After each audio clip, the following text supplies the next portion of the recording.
At my graduation dinner, my parents announced someone else's future. The waiter at the Capitol Grill had just refilled my water glass when my father stood up, champagne flute raised, smile wide enough to convince everyone in that Seattle restaurant that he was proud. For half a second, I believed him. For half a second, I thought this night, my night, might actually be about me. To Maya, he began, his voice carrying over the low murmur of the downtown Friday crowd. I straightened in my chair, cap and gown still draped over the back, my University of Washington diploma sitting in its leather folder beside my plate. 4 years. 2 jobs. Endless nights in the engineering lab fueled by gas station coffee and sheer stubbornness. I made it. Finally. Before the chaos hits and this story climaxes, you need to be locked in. Subscribe and hit the notification bell so you don't miss a single plot twist. I want to see you represented. Drop your city and state in the comments right now.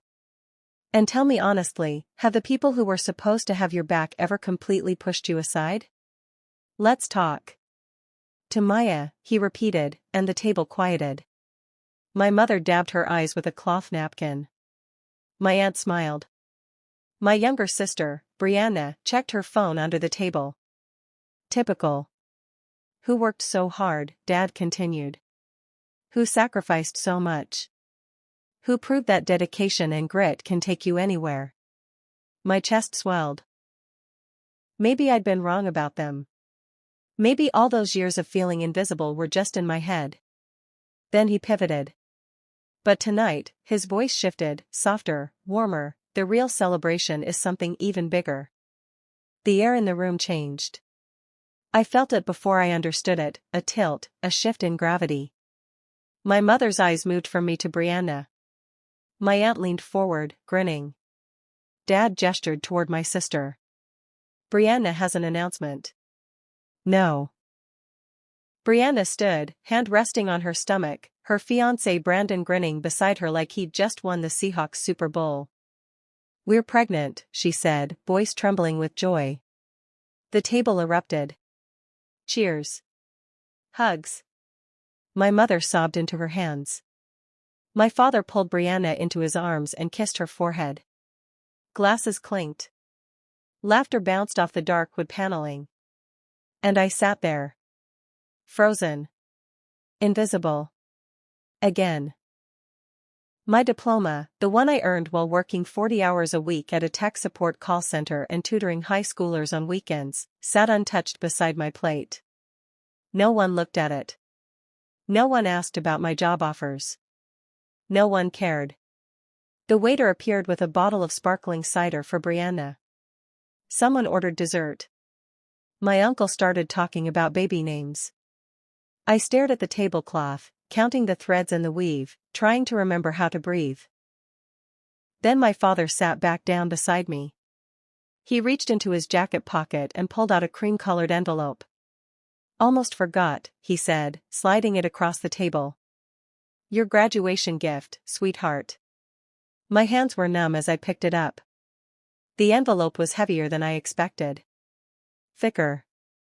I glanced at my mother. She smiled that tight, practiced smile she used when she wanted me to behave. I opened it. Inside was a single sheet of paper. Typed. Professional. Itemized. Invoice, ***.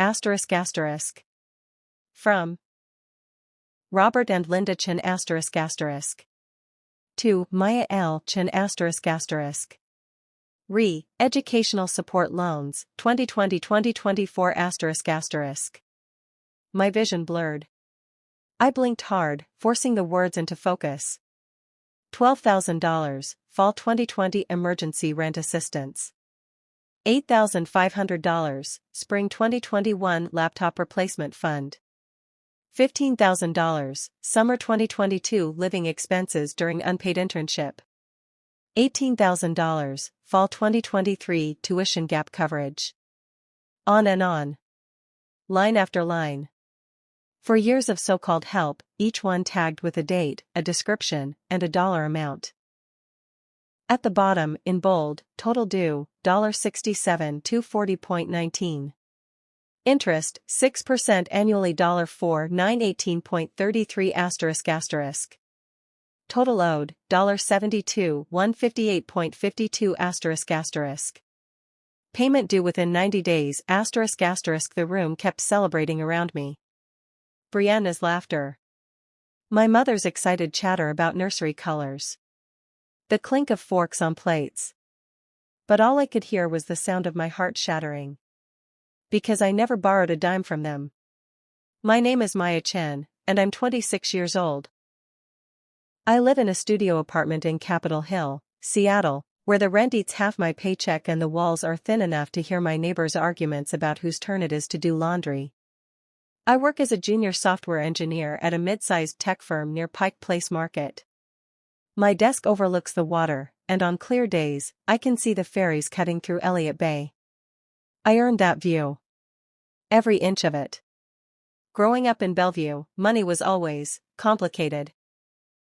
My parents, Robert and Linda Chen, ran a small accounting firm that did well enough to keep us comfortable but not enough to feel secure. Or at least that's what they always said. There was money for some things. Brianna's things. Dance classes at the studio on 148th. A summer trip to Vancouver for her debate team. A used Mazda CX-5 when she turned 17, paid in full because public transportation isn't safe for young women. When I asked for help with a graphing calculator for AP Calculus, my father handed me a Target application. Builds character, he said. I was 15. By the time I graduated high school, I'd learned the system. Work. Save. Don't ask. I got a scholarship to the University of Washington, enough to cover tuition but not housing, not books, not the cost of simply existing in one of the most expensive cities on the West Coast. So I worked. I answered phones at a call center in South Lake Union. I tutored kids in algebra at the Northgate Library. I lived on instant ramen and day-old bagels from the campus Starbucks. Brianna, meanwhile, pledged Kappa Delta. My parents paid her dues without blinking. I told myself it didn't matter. I told myself I was building something they couldn't take away, skills, independence, a future that didn't rely on their approval. And for 4 years, I survived. I graduated summa cum laude with a degree in computer science. I had 3 job offers before I even walked across that stage at Husky Stadium. I thought the hardest part was over. I thought tonight's dinner at the Capitol Grill, the fancy steakhouse near Westlake where my parents made reservations weeks in advance, was finally going to be my moment. A celebration. An acknowledgement. Proof that all those years of working myself to exhaustion meant something to them. But the invoice in my hands told a different story. $67,000. Itemized. Interest included. Payment due in 90 days. I scanned the list again, my hands shaking so badly the paper rustled. Every single line was a lie. I never asked them for rent money in 2020, I worked 50-hour weeks to cover it myself. The laptop they replaced in 2021? I bought that refurbished on eBay with my tax return. The tuition gap in 2023? I took out a federal loan. They didn't help me. They invented help, then sent me a bill for it. And at the bottom of the page, in small print I almost missed, was a line that made my stomach drop. Paid from Maya L. Chen Education Trust, administered by Robert and Linda Chen. The trust. The one my grandmother left me before she died. The one my parents said disappeared in the recession. The one they told me was gone. My throat tightened. My vision blurred. Around me, my family laughed and celebrated Brianna's pregnancy, glasses clinking, voices rising in joy. And I realized, for the first time in my life, that I'd been funding my own invisibility. I didn't always know I was the expendable daughter. That realization came slowly, the way rust creeps across metal, quiet, inevitable, impossible to reverse once you finally see it. Growing up in Bellevue, our house on 156th Avenue looked like every other house on the block. 2 stories, beige siding, a basketball hoop in the driveway that nobody used. My parents kept the lawn trimmed and the hedges neat. From the outside, we looked fine. Normal. The kind of family that waved at neighbors and attended Costco on Sundays. Inside, there was always a hierarchy I didn't have a name for yet. Brianna was 3 years younger than me, and from the moment she could talk, she commanded every room she entered. She had my mother's smile and my father's charm, and she knew how to wield both. When she wanted something, she asked with confidence. When I wanted something, I learned to calculate whether it was worth the guilt that would follow. At 12, Brianna wanted piano lessons. My parents found a teacher in downtown Bellevue and paid $80 a week without hesitation. At 12, I wanted to join the robotics club at school. My father looked at the $150 fee and said, "That's steep. Are you sure you'd stick with it?" I didn't ask again. When Brianna's grades slipped in middle school, they hired a tutor from a company in Factoria. When my grades slipped during my sophomore year of high school, because I was working 20 hours a week at a Safeway in Crossroads while taking AP classes, my mother sighed and said, "You just need to manage your time better." I learned to manage. I learned to shrink. I learned that my needs were negotiable and Brianna's were not. The real turning point came when I was 17. My grandmother, my nai-nai, my father's mother, was dying. Lung cancer. She lived in a small apartment in the International District, and I used to visit her on Sundays after my shift at Safeway. She'd make me tea and tell me stories about growing up in Taiwan, about coming to Seattle in the 70s with nothing but a suitcase and a dream. One Sunday, a month before she passed, she held my hand across her tiny kitchen table. Her grip was weak, but her eyes were sharp. "I set up something for you," she whispered in Mandarin. "For college. So you don't struggle like I did." I didn't understand then. I just nodded and promised I'd make her proud. At her funeral, my father gave a speech about family and sacrifice. My mother cried into a tissue. Brianna played a song on the piano during the service, Claire de Lune, and everyone said how beautiful it was, how talented she was. No one mentioned the trust. Not until 2 years later, when I was filling out financial aid forms for the University of Washington. I asked my parents if Nai had left anything for school. My father's face went blank. My mother looked away. "There was something," Dad said carefully. "But it didn't survive 2008. The market crashed. We lost most of it." He said it so smoothly, so convincingly, that I believed him. I believed him for 8 years.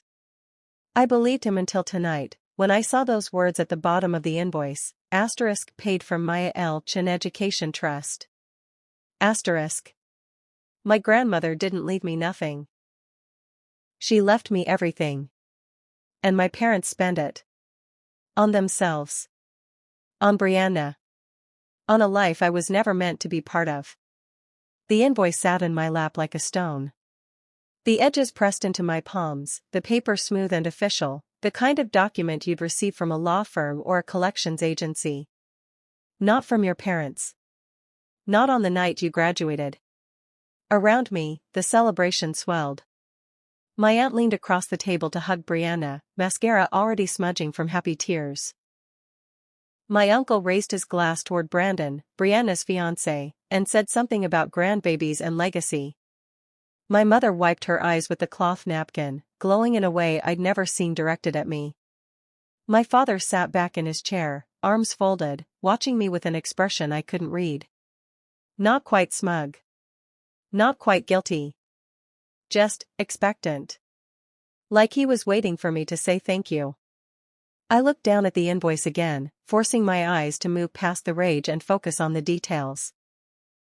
Line item 1, Fall 2020, Emergency Rent Assistance, $12,000 ***. I remember fall 2020.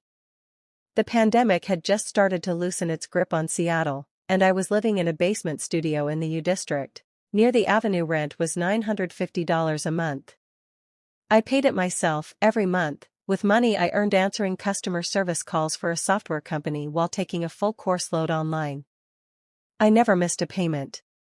I never asked my parents for help. But apparently, they helped me anyway.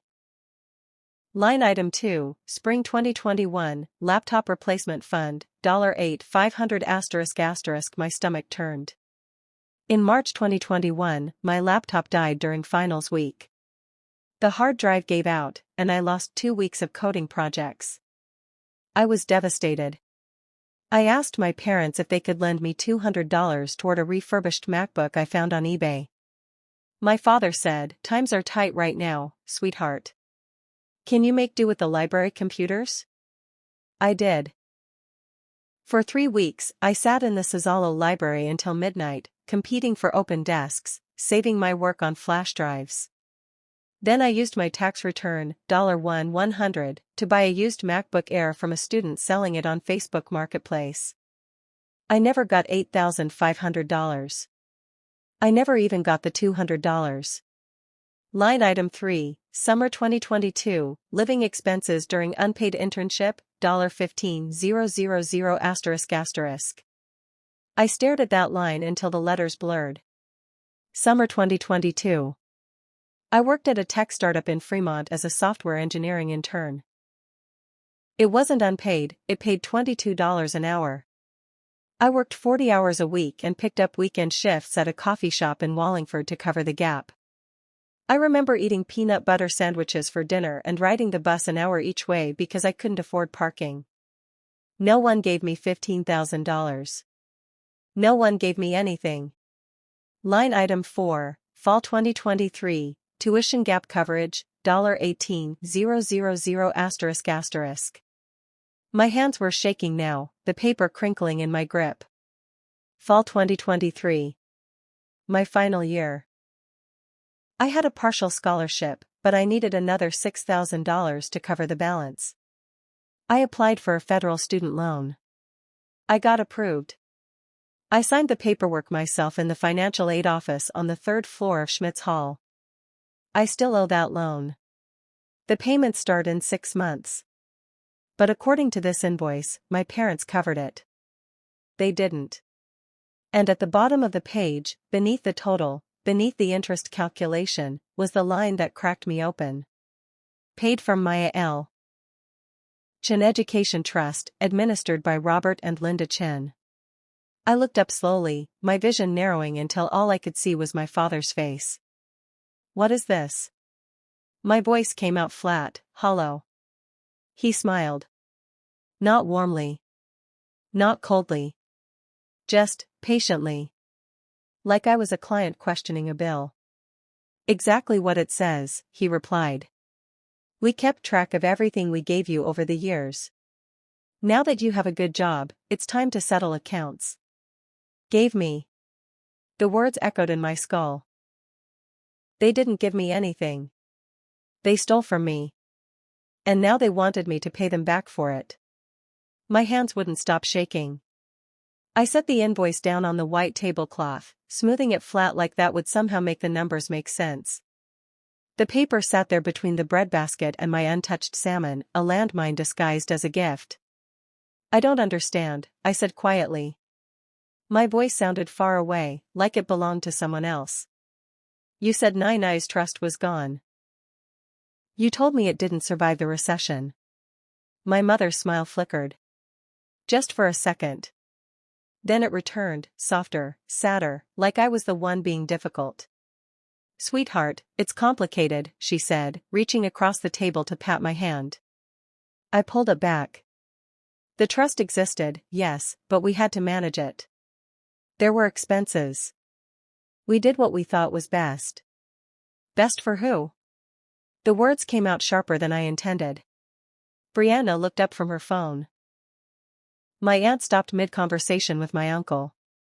My father cleared his throat, that low rumble he used when he wanted to sound reasonable, authoritative. "Maya, we administered the funds responsibly. Your grandmother left that money for your education, and we used it for exactly that. Every dollar went toward supporting you through school." "I never saw a dollar," I said. My chest felt tight, like someone was standing on it. "I worked 2 jobs. I took out loans. I lived on ramen and hope for 4 years. Where was this money? He tapped the invoice with one finger. Right here. Itemized. We covered your rent when you were struggling. We replaced your laptop. We made sure you had what you needed during that internship.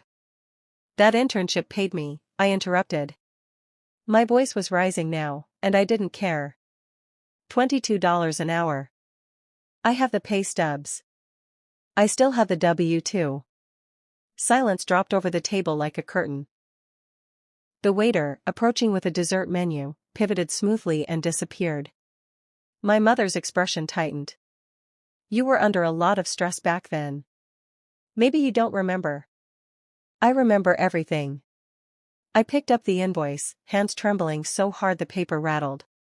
This says you gave me $12,000 for rent in fall 2020. I paid my own rent. $950 a month. Every month. I have the bank statements. My father's jaw clenched. We supplemented. With what? I stood up, chair scraping loud against the hardwood floor. People at nearby tables glanced over. Show me the checks. Show me the transfers. Show me one single piece of proof that you gave me anything. He didn't answer. He just stared at me, and in that stare, I saw it. The truth he'd never say out loud. There were no checks. No transfers. No help. Just my grandmother's money, quietly funneled into accounts I never knew existed, spent on things I never received, and now repackaged as a debt I somehow owed. I turned the invoice over. On the back, in small print I hadn't noticed before, was a signature line. And a photocopy of a document. Chin Family Education Trust ***. Established 2015 ***. Beneficiary, Maya L. Chin ***. Trustee/Administrator, Robert Chen and Linda Chen ***. Original amount, $180,000 ***. My vision blurred. $180,000. My grandmother had left me $180,000. And they'd taken it. All of it. I looked at Brianna. At her designer purse sitting on the chair beside her. At the diamond studs in her ears. At the David Yurman bracelet on her wrist, the one she'd posted on Instagram last Christmas with the caption blessed. Then I looked at my parents. Where's the rest? I whispered. My mother's face went pale. My father's mouth opened, then closed. And that's when I knew. The money wasn't just gone. It had been redistributed. To everyone but me. I didn't say anything else. I couldn't. My throat had closed up, tight and hot, and if I opened my mouth, I knew exactly what would come out, a sound I'd spent years learning how to swallow. I grabbed my purse from the back of the chair, the invoice still clutched in my other hand, and walked. Not toward the exit. Toward the bathroom. I needed 4 walls and a locked door before I shattered in front of them. The bathroom at the Capitol Grill was all marble and soft lighting, the kind of place designed to make you feel elegant even when you're falling apart. I shoved open the stall door, locked it, and sat down on the closed toilet seat, pressing my palms against my eyes until I saw stars. $180,000. My grandmother's voice echoed in my memory, soft and certain. ***, I set up something for you. So you don't struggle like I did. ***. She died believing she'd saved me. She died thinking I'd be okay. And I'd spent 4 years struggling anyway, scraping together rent, skipping meals to afford textbooks, taking out loans I'd be paying off for the next decade, all while my parents quietly drained the account she'd built for me. Drained it and spent it on, what? I thought about Brianna's car. The Mazda CX-5 they bought her when she turned 17. Paid in full, my father had said. Cash. I thought about her sorority dues. 3 years at Kappa Delta. That wasn't cheap. I thought about the condo. The one Brianna and Brandon just moved into in Redmond, near Microsoft's campus. A two-bedroom with a view of Lake Sammamish. Brianna had posted photos on Instagram, calling it our little starter palace, thanking mom and dad for believing in us. Starter palace. I lived in a studio with a broken heater and a landlord who ignored my maintenance requests. My chest heaved. I tried to breathe through my nose, slow and controlled, the way my therapist taught me during my panic attacks junior year. But the air wouldn't come. It just sat there, stuck somewhere between my lungs and my throat, sharp and suffocating. I pulled out my phone. My hands were still shaking, and it took 3 tries to unlock the screen. I opened my banking app. Checked my balance. $1,847.23. That was everything. My savings, my buffer, the money I'd been hoarding in case my car broke down or I got sick or the world decided to collapse again the way it did in 2020. $1,800. They had taken $180,000. I thought about my grandmother's hands. Small, wrinkled, always cold. She used to hold my face when I visited her, thumbs brushing my cheeks, and tell me in Mandarin that I was strong. That I would do great things. That she was proud of me. She never got to see me graduate. She died 3 months before I started college. But she made sure I'd be taken care of. And my parents made sure I wouldn't.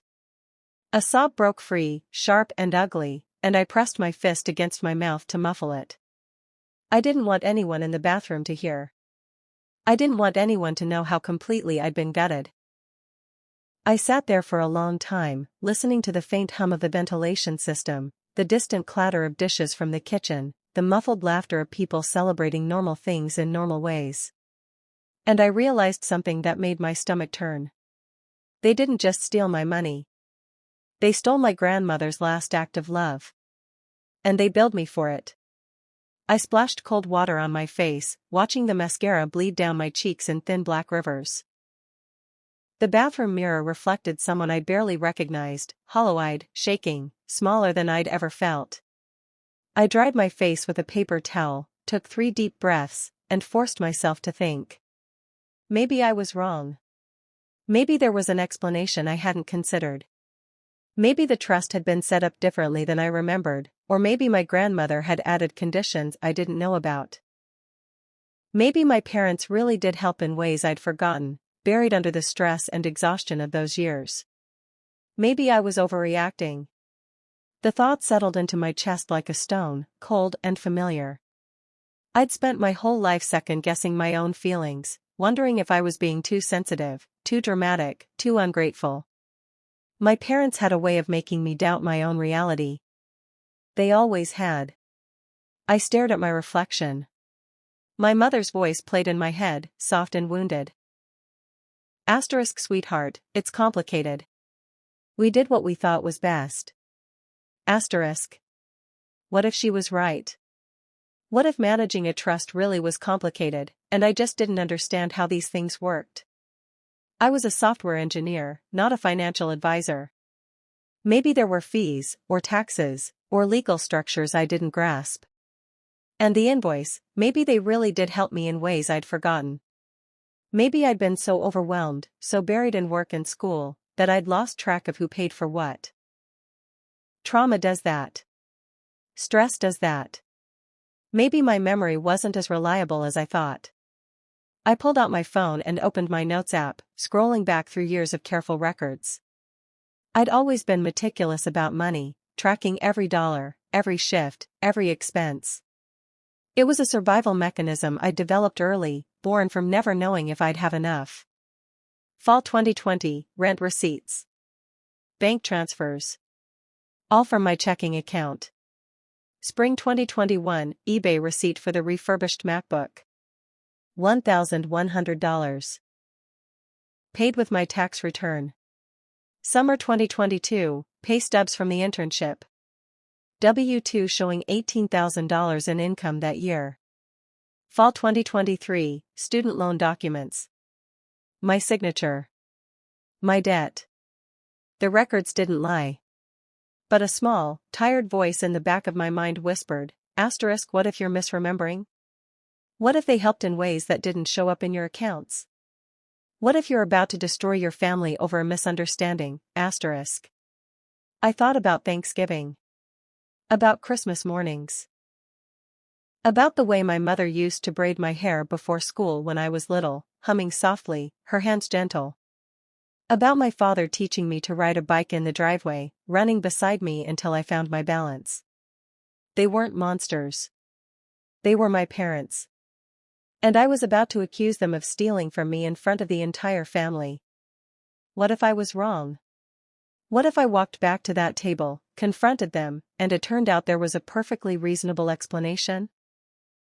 What if I humiliated them, destroyed our relationship, and discovered later that I'd misunderstood everything? The doubt coiled around my ribs, squeezing tight. I looked at my phone again. At the invoice. At the words, asterisk paid from Maya L. Chin Education Trust. Asterisk. Then I remembered something. 6 months ago. Thanksgiving weekend. I'd gone home to help clean out the attic.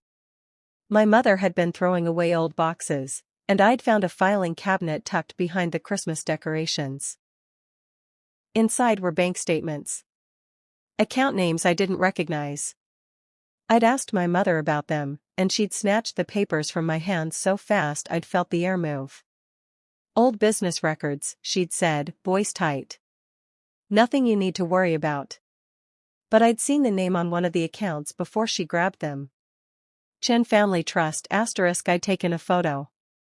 My hand stopped shaking.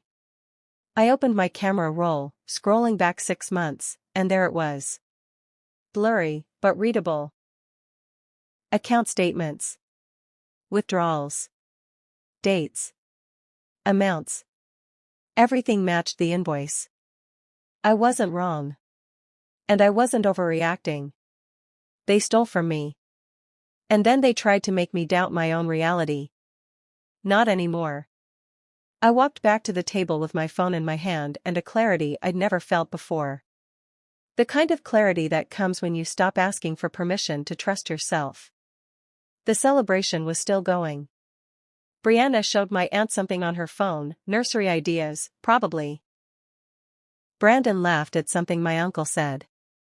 My mother dabbed at her eyes again, glowing with the kind of joy I'd spent my whole life trying to earn from her. My father noticed me first.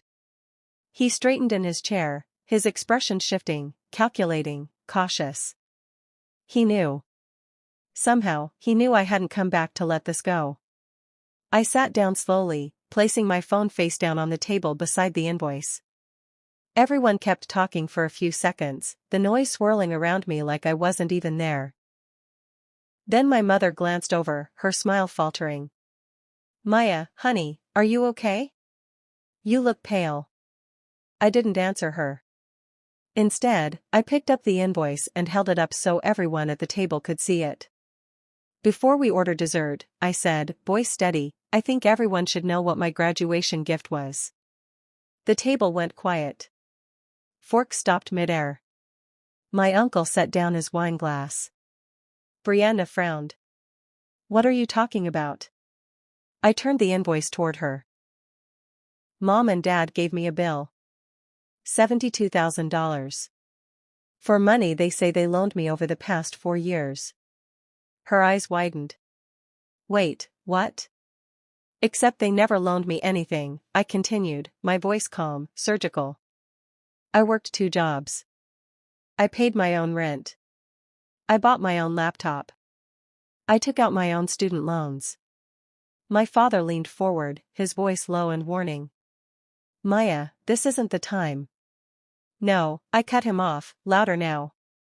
This is exactly the time. Because this invoice says the money came from somewhere specific.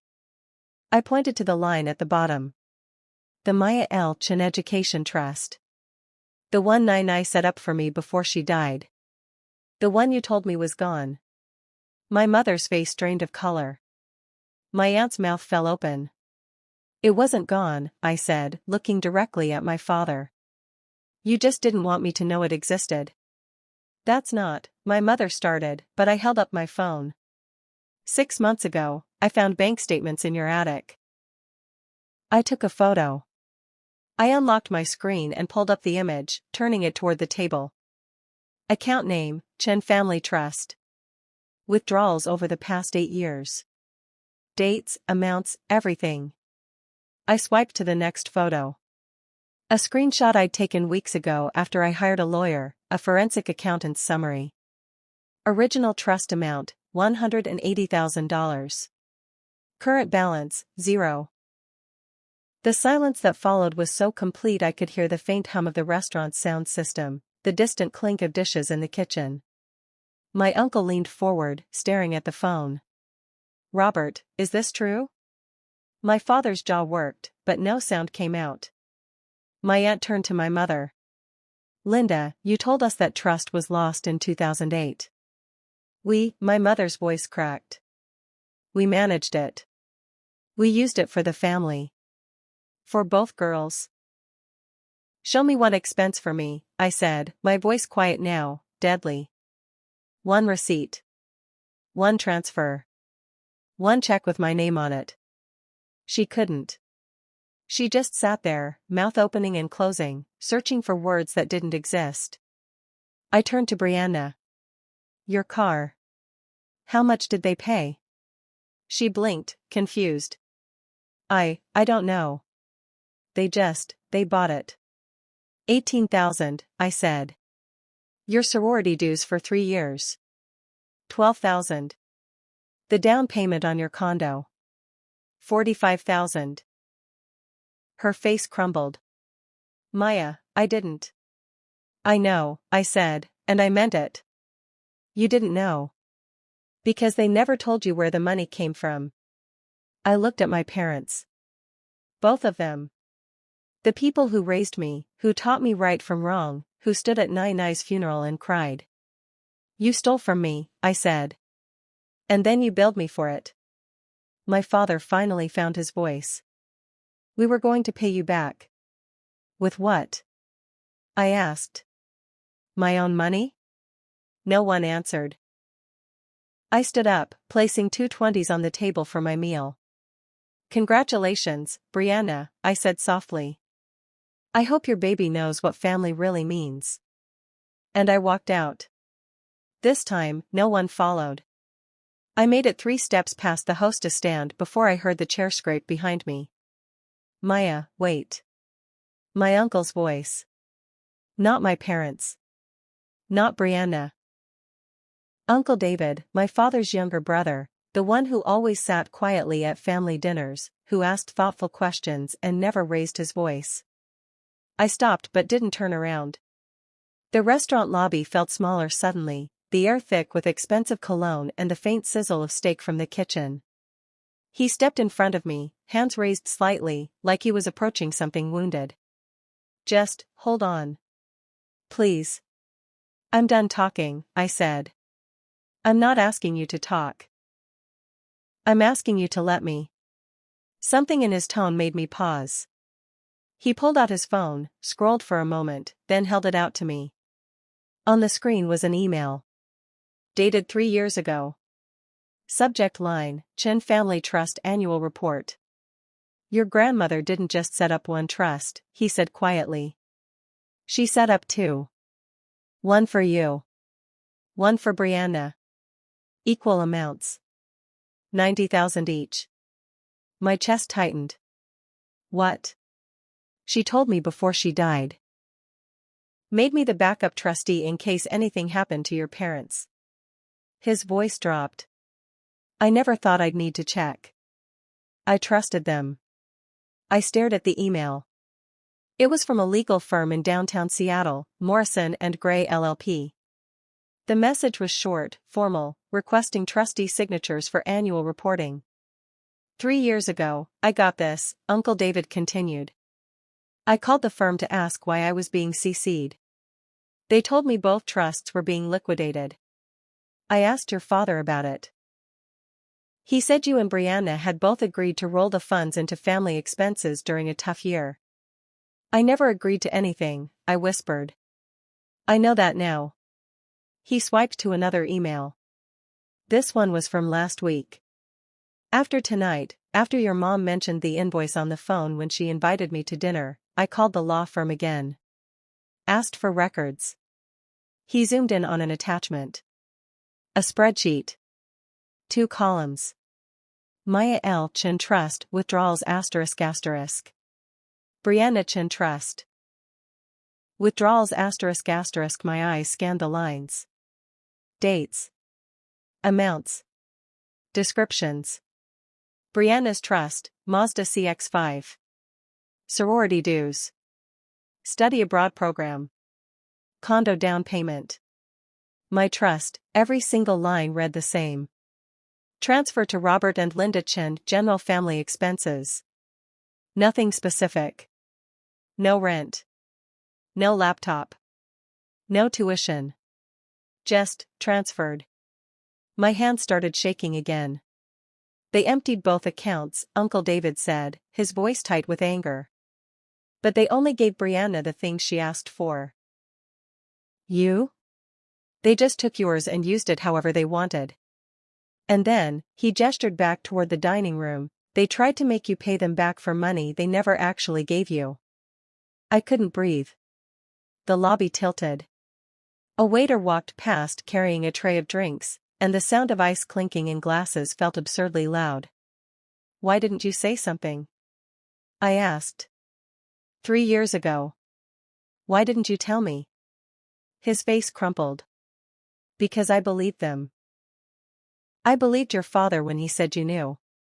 I'm sorry, Maya. I should have asked you directly. I looked back toward the dining room. Through the frosted glass partition, I could see shadows moving. My mother's silhouette. My father standing now, gesturing. Brianna's smaller frame, hunched over, maybe crying. Uncle David followed my gaze. What are you going to do? For a long moment, I didn't answer. I just stood there, holding his phone, staring at the spreadsheet that proved everything. Then I pulled out my own phone. I opened my contacts and scrolled to a name I'd saved 2 months ago, Stephanie Yee, attorney at law, trust and estate litigation. I'd hired her after I found those bank statements. After the doubt started creeping in. After I realized I needed someone who could tell me if I was crazy or if my instincts were right. She'd told me to document everything. To wait for the right moment. This was it. I hit call. Stephanie answered on the second ring. Maya? They gave me the invoice, I said, voice steady. And I have a witness with the trust records. How fast can you file? I can have the paperwork ready by Monday morning. Do it. I hung up. Uncle David stared at me, something like pride flickering across his face. You're really doing this? They stole from me, I said. And they tried to gaslight me into thinking I owed them. Yeah. I'm really doing this. I handed him back his phone and walked toward the exit. Behind me, the restaurant hummed with laughter and clinking glasses. Ahead of me, the Seattle night stretched wide and cold. But for the first time in my life, I wasn't afraid of it. 6 months later, I sat in my new apartment in Fremont, 3 miles and a lifetime away from Capitol Hill. The walls were painted a soft gray I'd chosen myself. The furniture was minimal but mine. Through the window, I could see the Aurora Bridge stretching across the water, the lights of the city flickering on as dusk settled over Seattle. My phone buzzed. A calendar reminder, settlement finalized 3:00 p.m. I opened my laptop. The email from Stephanie Yee was already waiting. Subject, Chin vs. Chin Final Settlement Agreement ***. I clicked it open, hands surprisingly steady. The lawsuit had taken 4 months. 4 months of depositions, document requests, forensic accountants combing through every transaction. My parents hired a lawyer, an expensive one from a firm in Bellevue, but the evidence was airtight. Uncle David testified. The law firm that managed the trust provided records. Bank statements told the story my parents couldn't rewrite. In the end, they settled. Not because they wanted to. Because they had no choice. If your family ever made you pay for love you never owed, drop your story below. Tell me your city and state, I want to know where you're fighting your own battles. And subscribe, because the next revenge story? It hits even harder. The terms were straightforward. $115,000 restitution *** what was left of my trust after legal fees, plus damages. Paid in full within 30 days or a lien would be placed on their house. A written apology ** signed by both of them, admitting to misappropriation of funds. It would be kept private, but it existed. Legally. Permanently. No contact *** unless I initiated it. Any attempt to reach out would violate the agreement and trigger additional penalties. Brianna's trust ** she was allowed to keep what they'd spent on her. I didn't want to punish her for their choices. But she knew now. She knew where it came from. I scrolled down to the final line. Agreement executed. Funds transferred. Case closed ***. $115,000. It wasn't the full $180,000 my grandmother left me. But it was enough. Enough to pay off my student loans. Enough to start a real savings account. Enough to prove that I wasn't invisible. That my worth wasn't negotiable. I closed the laptop and walked to the window. The city stretched out before me, vast and indifferent, the same city I'd fought to survive in for 4 years. But it felt different now. Lighter. Like I'd finally stopped carrying weight that was never mine to hold. My phone buzzed again. A text from Uncle David. Proud of you, kid. 9 I would be too. I smiled. A real smile. The kind that doesn't hurt. A few weeks after the settlement, I got a message request on Instagram. Brianna. I stared at the notification for a long time before opening it. I didn't know. I swear I didn't know. I'm sorry. I believed her. I did. But sorry didn't change what happened. Sorry didn't give me back the years I spent working myself to exhaustion while she lived comfortably on money that was meant to be shared. I typed a reply. I know you didn't. But you do now. What you do with that is up to you. I didn't block her. I just muted the conversation and moved on. My parents never reached out. Not directly. But I heard things through the family grapevine. They sold the house in Bellevue. Downsized to a condo in Renton. My father's accounting firm lost clients. Word travels fast in tight communities. My mother stopped posting on Facebook. I didn't feel triumphant. I didn't feel vindicated. I just felt free. The story is far from over, and you won't want to miss the fallout. If you're invested, hit subscribe and turn on notifications so you're ready for the next shocking turn ***. One evening, I drove to the International District. To the small apartment building where my grandmother used to live. It's been renovated now, turned into condos with sleek glass windows and a rooftop terrace. I stood outside for a while, watching the lights come on in the windows, imagining her voice. I set up something for you. So you don't struggle like I did. **. She'd kept her promise. Even when my parents tried to erase it. And now, finally, I was keeping mine. I pulled out my phone and opened my banking app. The balance glowed on the screen, $127 for 83.19, not just the settlement. But what I'd built after. Savings. Investments. A future I was constructing one deliberate choice at a time. I took a photo of the building. Posted it on Instagram with a simple caption. For 9i. I made it. Within minutes, comments flooded in. Friends from college. Coworkers. People who knew pieces of my story. And one comment, from a username I didn't recognize. Your grandmother is proud. And so am I, Uncle David ***. I smiled, slipped my phone into my pocket, and walked back to my car. Seattle stretched out before me, cold and bright and full of possibility. And for the first time since that graduation dinner, I wasn't looking back.